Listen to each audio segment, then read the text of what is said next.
बाबा देवादिदेव महादेव भगवान शिव अवगढ़दानी त्रिकालदर्शी कैलाशी विनाशी भगवान शंकर की पवित्र कथा कह रहे हैं। शिव महापुराण की कथा वर्णन है। नारद जी ने रुद्राक्ष की माला का भी त्याग किया था। रुद्राक्ष की माला नंदी ने ले ली थी। शिव जी को लग गया था कि नारद गलत करे हैं। ना कभी बेलपत्र का अपमान हो, ना कभी रुद्राक्ष का अपमान हो, ना किसी शिव भक्त का अपमान। जिंदगी में कभी ना शिव की निंदा सुनी है, ना शिव भक्त की निंदा सुनी।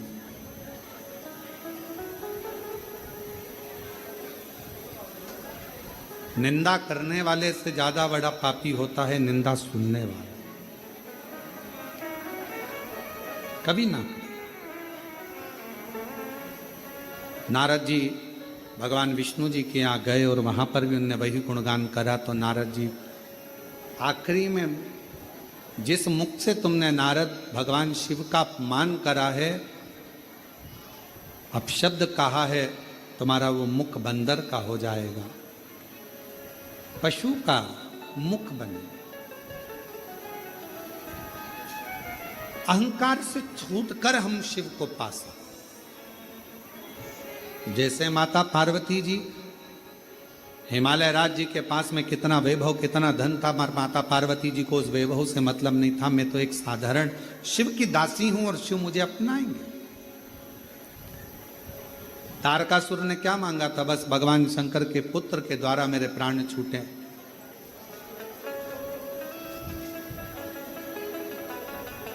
तारकासुर के 3 बेटे तारकाक्ष, विदुम्माली, कमलाक्ष की, जिनको भगवान पशुपति नाथ बनकर मुक्ति दे देते।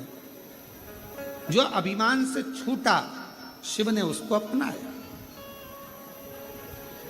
भगवान शंकर ने उसको स्वीकार किया। 12 ज्योतिर्लिंग का स्मरण कराया गया, जिसमें प्रथम में भगवान श्री सोमनाथ जी का वर्णन किया गया, जो चंद्र के काया के रोग से मुक्त कर देते हैं। और द्वितीय में भगवान श्री मल्लिकार्जुन का वर्णन किया गया, जो भगवान श्री शिवानंद कार्तिकेय को दर्शन देने के लिए भगवान शंकर पार्वती दोनों ही मेरे शिव पार्वती जाते। तीसरा महाकाल बाबा का वर्णन किया गया, दूषण नाम के राक्षस का संहार किया गया। विंध्य नामक पर्वत को दर्शन देने के लिए ओमकारेश्वर बन गए। नर नारायण को दर्शन देने के लिए केदारेश्वर बन गए। कुंभकर्ण के बेटे भीम का संहार करने के लिए भगवान शिव भीमा शंकर बन जाते। मनु शत्रुपा का दर्शन देने के लिए भगवान शिव काशी विश्वनाथ बन जाते हैं। और गौतम बाबा को गौ हत्या के दोष से मुक्त करने के लिए त्र्यंबकेश्वर नाथ बन जाते हैं। स्वयं त्र्यंबकनाथ बन गए। अगला वर्णन आया है, लंकापति रावण के लिए स्वयं वेद्यनाथ बन गए। और रावण, लंका अधिपति रावण भगवान शंकर को जल चढ़ाने के लिए नित्य जाया करता था। कहते हैं कि एक लंकापति रावण भी ऐसा है कि कावड़ियों की गिनती में कावड़ का जल भरने वालों में माना जाता। भगवान परशुराम जी को भी कावड़े के रूप में, कावड़ का जल चढ़ाने वाले के रूप में भगवान शिव को, स्वयं भगवान नारायण का अवतार हैं भगवान परशुराम जी, और भगवान शिव जी का अभिषेक करते हैं कावड़ का जल चढ़ा। वर्णन आता है भगवान श्री वैद्यनाथ जी के रूप में विराजित हुए। फिर वर्णन आया श्री नागेश्वर, दारुक नाम के राक्षस का संहार कर कर भगवान नागेश्वर के रूप में विराजमान हुए। राम जी ने स्थापना करी तो रामेश्वर हो गए। और भगवान सुधर्म नाम के ब्राह्मण की धर्म पत्नी घूष्मा के बेटे को जीवित कर देते हैं तो कृष्णेश्वर महादेव हो जाते। कृष्णेश्वर बाबा के ये 12 ज्योतिर्लिंग का क्रम चंचुला देवी श्रवण करती हैं, बिंदु प्रेत योनि से छूट जाते हैं। भगवान शिव जी कहते हैं, तुम रुका जी, ये पवित्र पावन शिव महापुराण की कथा जहां पर होगी, जिस पंडाल में, जिस भूमि पर होगी, वहां पर मैं 7 दिवसीय 5 दिवसीय कथा में विराजमान रहूंगा। सुनो तुम रुका जी, हृदय से जो ये पवित्र पावन शिव महापुराण की साक्षी में बैठकर शिव महापुराण की कथा को श्रवण करेगा, जो कामना लेकर आएगा भगवान शिव कहते हैं उसकी कामना में पूर्ण करूंगा, उसकी झोली खुशियों से भरूंगा। ऐसी पवित्र पावन सीहोर से 11 किलोमीटर दूर कुबेरेश्वर बाबा के धाम आप और हम कावड़िया बनकर बम बम बोले बोलकर यहाँ आएंगे, जल चढ़ाएंगे। जो लोग जल चढ़ा भी दिए हैं तो भी प्रदोष की कावड़ का दर्शन करने के लिए सीहोर जरूर पधारें और बाबा की उस कावड़ का लाभ लें, दर्शन करें, आनंदित हों और अपने जीवन को सार्थक करें। मेरा कुबेरेश्वर बाबा कुबेर भंडारी आप सबकी झोलियां खुशियों से भरे भाव रखते हुए कथा को विराम की ओर चलते हैं। और महादेव नमन चरणों में स्वीकार कीजिए, सबका किया है मेरा भी उद्धार कीजिए, उद्धार कीजिए। हे त्रिपुंडधारी, हे त्रिशूलधारी, हार हार महादेव, हार हार महादेव, हार हार महादेव। यजमान परिवार से विद्वान भी है, ब्राह्मण भी है, पढ़ा लिखा भी है, विद्वत्ता भी है, उसके अंदर सब कुछ है। भगवान का भजन भी करता था बाल्यावस्था में। ऐसा नहीं कि बाल्यावस्था में भगवान का भजन नहीं करा। अजामिल ने उठाओ, श्रीमद् भागवत में वर्णन आता है, श्रीमद् भागवत कथा कहती है कि अजामिल बचपन से शिव भगवान की, राम की, कृष्ण की, नारायण की भक्ति करता। नारायण का भजन करते करते करते करते करते करते समय बीत गया, समय बीत गया और जवानी अवस्था आ गई। और युवानी अवस्था में अजामिल मंदिर जा रहा था। जाते जाते सामने एक वेश्या ने नया मकान बनाया था, बहुत सुंदर भवन।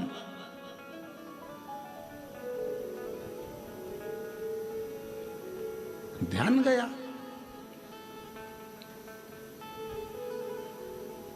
अब दिक्कत इस बात की है, अगर अजामिल स्त्री होता तो बात दूसरी थी कि ध्यान भटक जाए।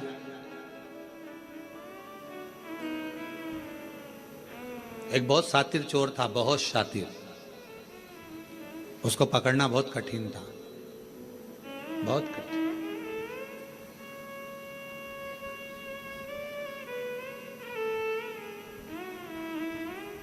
उसको पकड़ना बहुत कठिन था। पर एक पुलिस वाले ने कहा कि मैं चोर को पकड़ सकता हूं। एसपी साहब ने बुलाया, आईजी ने बुलाया, डीआईजी ने बुलाया कि तुम कैसे कह सकते हो कि तुम पकड़, मैं पकड़ लूंगा। अगर चोर यहां से निकलेगा तो मैं पकड़ लूंगा, ठीक है। पर चोर इतना शातिर था कि उसको पकड़ना मुश्किल था।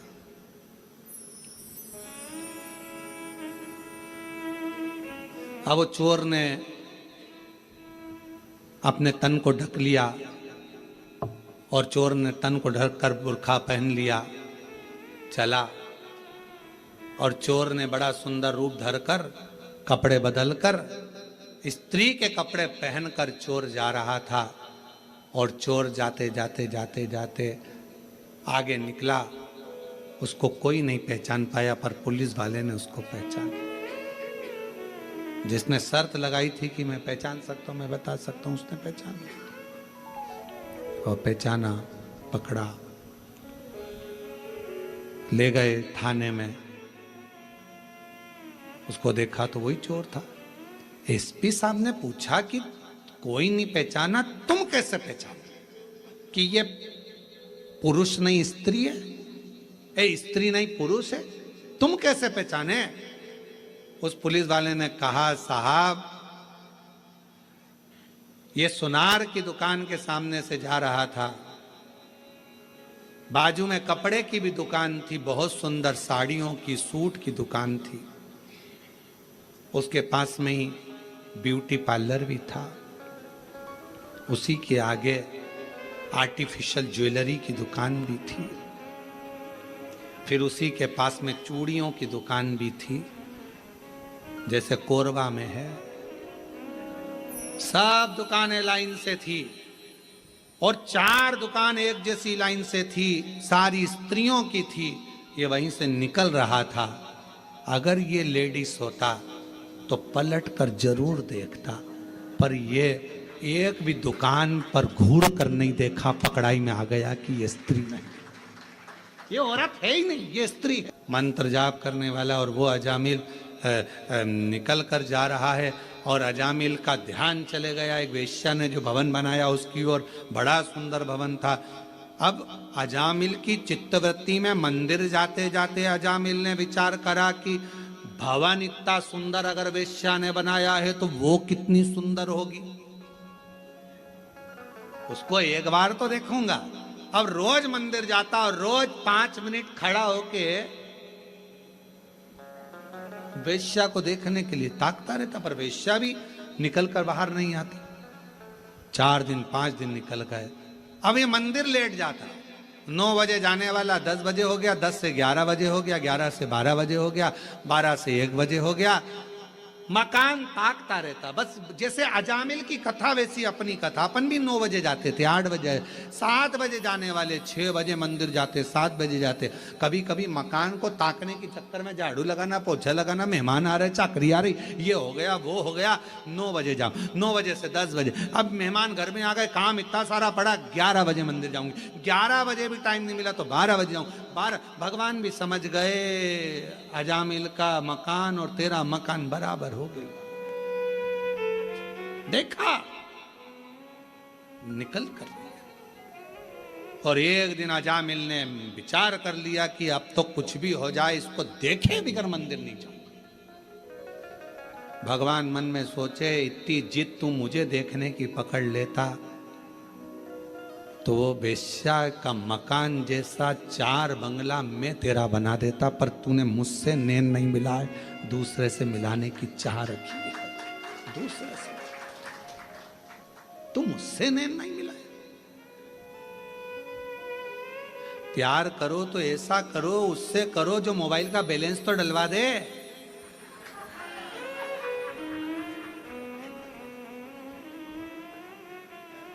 जरा से चाउमीन के चक्कर में दूसरे की गाड़ी सुधरने के लिए आई, डीजल भी उसकी गाड़ी का नहीं था, गाड़ी भी उसकी नहीं थी।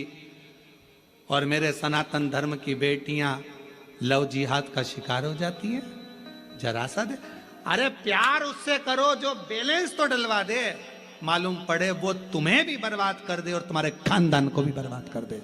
ऐसा लड़का नहीं चाहिए। ऐसा लव किस काम का जिसके तुम शिकार हो जाओ।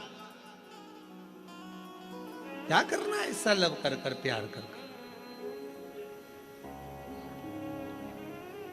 जाऊं भगवान के मंदिर अब जब ही जाऊंगा जब उस वेश्या को देख लूंगा।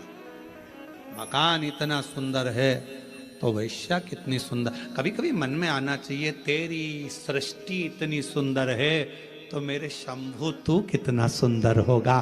तुझे देखने की चाह जगे, शिव को देखने की चाह जगे, भगवान शंकर को देखने की चाह जगे।